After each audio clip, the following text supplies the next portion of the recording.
Probably the most asked question has to do with understanding credit. So that's what I'm going to talk about here. My daughter's going to Arkansas next year, so I figured I would represent because it's almost that time to send her away.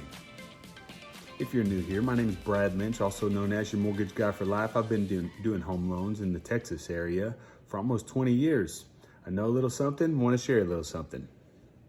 The items that are involved in your credit are the payment history, the amount owed, the length of history, the new credit, and the credit mix. So first off, the payment history is about 35% of what makes up your score. And that's gonna be, how long you've been making good payments and you don't have any lates and etc.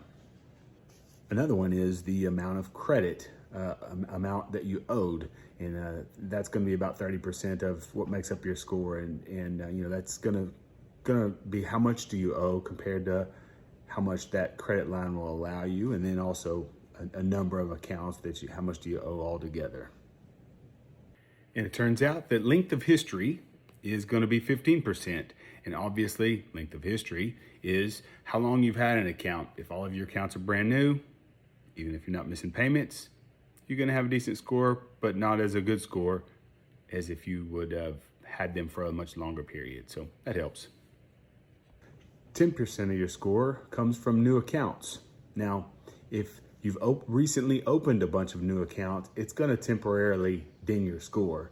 Not a big deal if you're not looking to buy right away or apply for credit right away, but there you go. The last and final that makes up the last 10% of what makes up your credit score is the credit mix. Do you have just credit cards? Do you have just a car loan? Do you have just a mortgage? If you have a mix of credit, that helps a little bit as well. It's 10%, so you can still have a good credit score, but if you're trying to really get up into that high echelon of credit scores, that's how you do it.